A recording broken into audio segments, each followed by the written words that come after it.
I'm Adam Harding live on St. Simons Island, where evacuations are already underway. Hard to believe we're still a few days out from this hurricane because behind us the conditions are relatively calm, but families up and down the coast believe there is something ominous about Hurricane Dorian.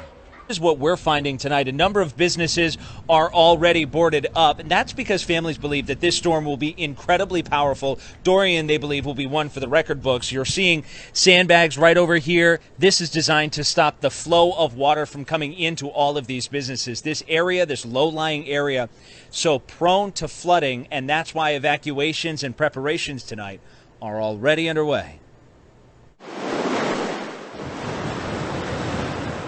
Tonight, Georgia's scenic coastline is bracing for Hurricane Dorian. Businesses are boarding up. This is my hometown, so we help each other out. Time of need, you come together.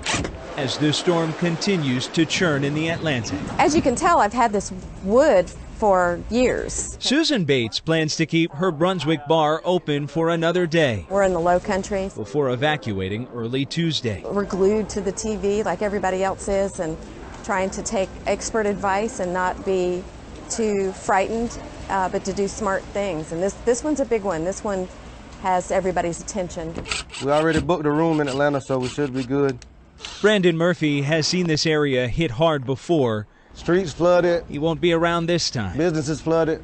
Not a chance. It gets pretty bad. With so much uncertainty in Dorian's path, coastal Georgia is under a mandatory evacuation. It's going to look like a ghost town.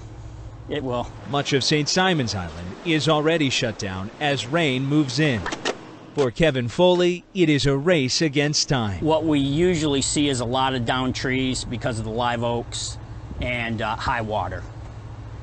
And water is the biggest threat, really. This morning, Highway 16 looked more like a parking lot as families began making their way out of town. Dorian has this community fearing the worst. How could you not take it seriously? I mean, it's the real deal.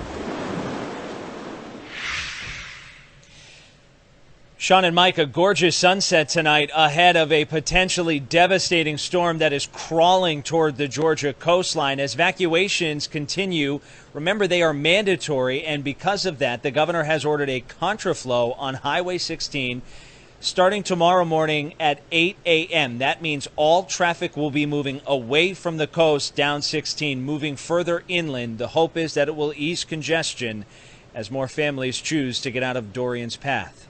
That's the very latest tonight from St. Simons Island. I'm Adam Harding, CBS 46 News. Well, Mike, this is exactly what people are worried about here with this storm, is as these waves right behind us here in the ocean begin to crash, they will lead to a lot of flooding. The big thing to watch tonight is the high tide overnight. The concern is that because the high tide is around 1 a.m., it's going to be dark out here and it's going to happen overnight. That might catch some people by surprise and off guard. Sean and Mike, it is an adventure that families here are all too familiar with. They see storms this time of year almost each and every year, especially along the coastline. And as that state of emergency continues to expand ahead of Hurricane Dorian, behind us here, just a taste of things to come. We have seen waves crashing and people stopping to take photos. Not a good idea as worse weather makes its way to the coast. Of course, we've got a long day and a long night ahead of us as Dorian sets its sights here on St. Simons Island. That's the very latest from Georgia's coast. I'm Adam Harding, CBS 46 News. The crashing waves on Tybee Island, a sure sign Dorian is inching closer. Tonight, coastal Georgia remains under mandatory evacuation. Are you worried about Dorian? I'm not really worried. The only thing that worries me is that it might flood. The rough surf not keeping the beach closed, but many remain prepared. It was probably like chest to head high. I mean, kind of choppy, but it was fun though. Any hesitation because of Dorian? Maybe the water is not safe?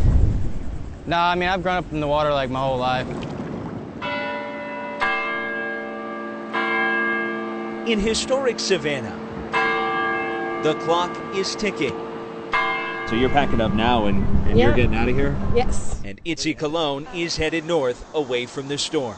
Did you think about getting out of Savannah before today? Yes. Like, I've been planning it like since it was kind of before it came to the Bahamas. She's originally from Puerto Rico. She knows all too well the dangers of a hurricane. What are you most worried about with Dorian?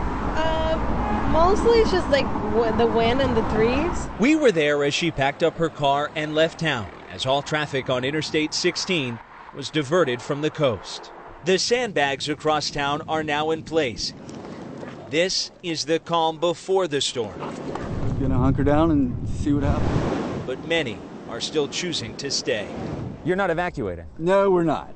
No. We're gonna hang out and weather the storm.